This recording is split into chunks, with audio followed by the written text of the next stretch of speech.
Really excited to be here. Thanks everyone for coming as well. And I'll be talking about my journey over the last few years. So going straight into it, I'm Steve from Tickets for Good. This will be the main focus of the talk today, but I'm going to go into a bit of the background of me and what I've done before to give you some sort of insights of sort of how we got here today. In terms of the chat, we'll be talking about CADs, DLS, the Night Kitchen, our old venue, Party for the People, the first version of Tickets for Good, our ticket bank, which is all kind of where everything started in the current version, and our pivot, more recently, the NHS Tickets for Good programme. But first off, thanks so much, Emma, for the introduction. Really appreciate that. And it's just great to be here. Obviously, such an important event, and so kind of great to be back on the kind of speaking scene, especially in Sheffield, and obviously hometown, been here forever. And my main role at the moment is founder and CEO of Tickets for Good. And as the name suggests, we're all about tickets, but in particular social good and how we can help. Before that, my background's in live events. So last 15 years, I've been in events. And while I was at uni at Hallam, I actually set up my first events company. And we needed a space to be in and put all of our kit. So we essentially took on an old building in Kelham Island. Some of you may know this space. This is our original CADS building on Snow Lane in Smithfield, and this is where it all began. And essentially, it was a collection of old warehouse buildings that we set up as studio spaces for rent monthly and spaces for hire daily. And that was our general kind of modus operandi in terms of kind of as a business social enterprise, not really sort of funded, but we've kind of grown from there. And over the years, we've had over 20 buildings and sort of hundreds of studio spaces. But alongside that, I've always had this passion and sort of work in events, and that's always been my career before ticketing was in events. So initially we set up a kind of underground type space, sort of more of a techno club. Dirty Little Secret was our first space, such a cool space. Really love that building. And then we kind of moved on and became the Night Kitchen, which was a lot more focused on sort of above the ground house music, a little bit less techno, but love techno obviously. And in terms of the space, it was much more focused on art and how we could kind of bring people in and sort of do artwork as well. And actually we brought in lots of people to help us build the sculptures, do the artwork, in particular Rob Lee, who's an amazing Sheffield artist. You've probably seen his work all over. You can see a bit of a flash just there. The space itself was like a very sort of industrial warehouse space, and we thought it was all over for a second time. The building was going to be redone, and then the landlord changed their mind, but we'd already moved out and moved on to a new building. But luckily, Stevie, my old co-founder at DLS, is currently in the process of reimagining the space as fewer than one. But one of the top things that we did, our highest achievement, was being nominated as one of the top 10 best UK clubs by The Guardian, which was fantastic. So that was a real sort of highlight of the Night Kitchen days. More recently, though, we've moved into CAD's Creative Arts Development Space Trust, which is an arts charity, moved into the Aberdale Picture House. And this is obviously a huge kind of thing for us, massive building, a behemoth of a space. And we've got a 25-year lease. It's a long-term commitment to the building. We're still in the stage one of the renovations, but the aim is to get it back. And unfortunately, it's been closed temporarily because we just found out some more skeletons in the closet. But we'll get there, and eventually sort of it'll be back open, but because it's such a fantastic space. For those who've not been inside, it's a 350 cap. It was built as a 1,500-seater building over 100 years ago, and we're just so pleased to be in the space, and it'll be open again soon. Over lockdown, obviously, we couldn't open the inside, but we did the Overspill pop-up, which had literally hundreds of people coming daily, and we were really excited about that. But it also gave us an interesting opportunity to do something on the outside of the building. So we did this projection mapping thing, which is super cool, and hope to do that again. Now, kind of coming back to the ticketing side, as we were kind of running the nightclub, we decided that it was a good idea to start fundraising for charities. So we set up Party for the People initially as a fundraising event, but then we realized that we could quite easily create a ticketing agency using our platform, and we built out a model of fundraising through music. So we built in charity donations into the model, and that had quite a lot of success. We kind of, over the years, we did sort of millions of pounds in sort of gross value of tickets, but it wasn't the right model. It was set up as a non-profit, but we raised over £50,000 for charity, so that was a really good sort of first step. But then we realized that we needed to rethink the model and go outside of music, because ticketing is quite a difficult space. So in 2017, that's when we moved on to our kind of version 1.0 of Tickets for Good, with this focus of making events more charitable and inclusive in particular. So we were still doing similar to Party for the People, a bit like Eventbrite with charity donations built in, but essentially there was more of a focus on access, and that's kind of where things started to move forward. Did that for a while and had some good success, but it wasn't really hitting it, certainly for me, and we really wanted to focus on direct impact. And so it was a bit of a light bulb moment when I sort of came up with this idea about why don't we turn the ticket itself into a donation, and that's where the Ticket Bank was born. So the Ticket Bank, as the name suggests, it's a bit like a food bank for tickets. We would take spare, unused, unsold tickets and redistribute them through a network of charity partners. And so the difficult part was kind of figuring out how we're going to do that. But we just obviously focused in on why are we doing this? And the key thing is about giving people access to creative events despite their situation, and thinking about how does that kind of benefit social inclusion, but in particular mental health, and we'll come on to that in a minute. What's interesting though, and people might not be aware of this, that empty seats are a massive problem in the industry. So empty seats are bad for business, and there's a huge amount of unsold seats. Pre-COVID, 40% of tickets went unsold, and it's a huge problem for venues. Because empty seats essentially mean less food and beverage and merchandise revenue on-site revenues. But equally, if there's empty seats, it's a poorer audience experience for everyone. And so we wanted to take that problem in the industry and then repurpose it, and then look at how we can kind of support people to enjoy the events who otherwise wouldn't have access. So we created the Ticket Bank platform first off as a purpose-built platform specifically for the redistribution of tickets. It acts like a normal ticketing platform, but with a twist. You've kind of got more focus on category location, but also other facilities required, like disabled access, for instance. The key thing and what we found was that we needed to think about verification and how that would work. And so obviously we found that the best way to do that was to partner with the charities themselves. So they would be the ones that we would verify, and they would be the ones that we deal directly with, and they would then give the tickets out to the people they support, the people in need. And so that worked really well. We set that process up, and people would apply and go to the events. In terms of the process, obviously tickets are donated to us by the event organizer, tickets are on the platform, the charities select them, and then they provide the beneficiary details, they give the tickets out, and then the beneficiary attends the event.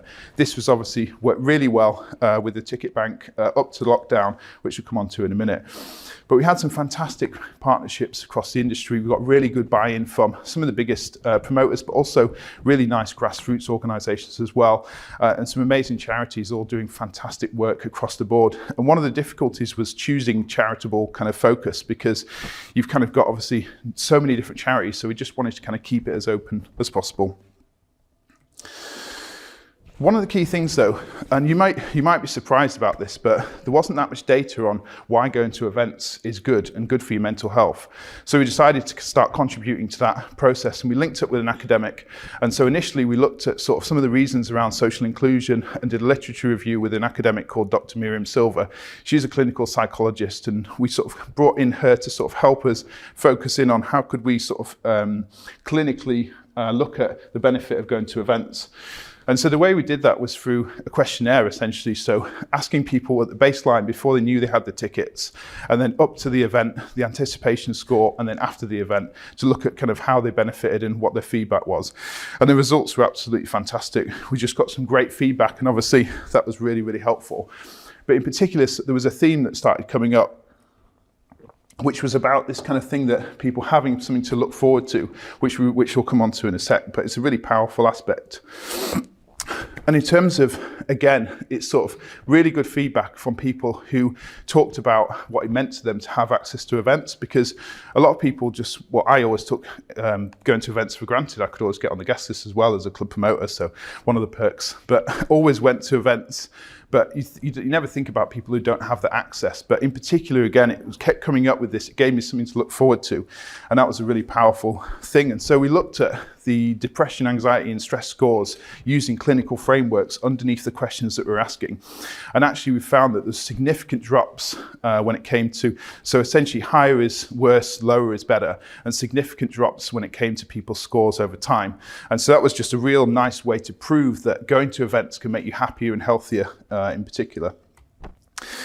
So here, slightly reverse, obviously the higher the better. But what we found is some of the questions, and I appreciate they're really small, but over here I have things to look forward to. And that was the highest score. And so what we found was this having this anticipation, having something to look forward to was the key benefit in terms of creating the most impact over time.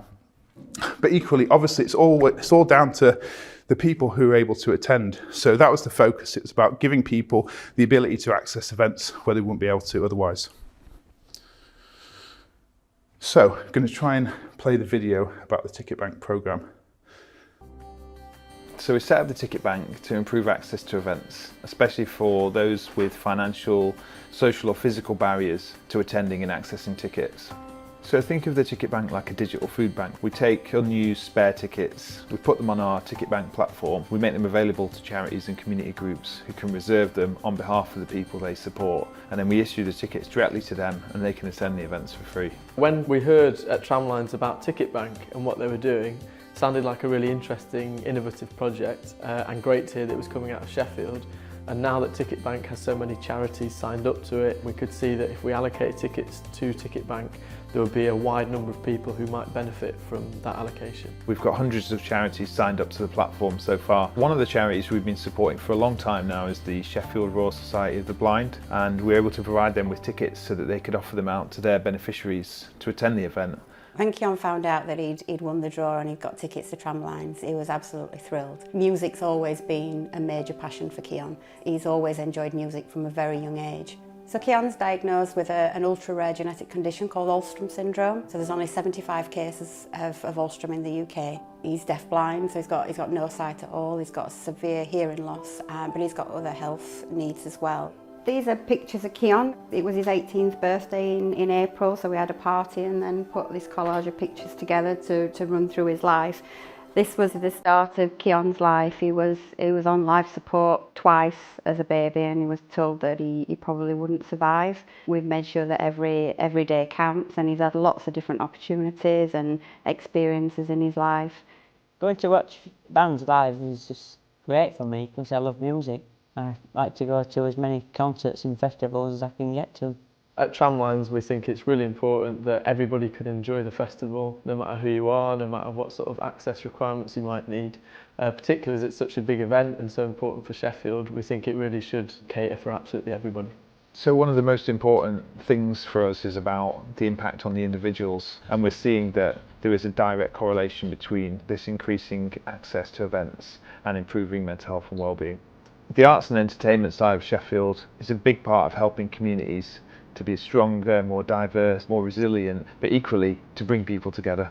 Music and Sheffield go really hand in hand. It's such an important part of our heritage. And there's loads and loads of people here in all different genres doing really exciting things. I personally think it's the thing that makes Sheffield really stand out. There's so many great events happening in Sheffield and some amazing venues, and we really want to create those connections between what's happening and also the local charities and the people who they support.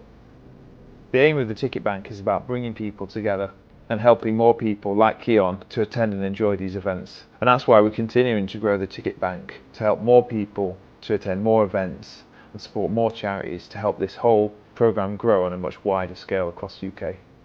Thanks to SRSB and Ticket Bank for getting me a ticket.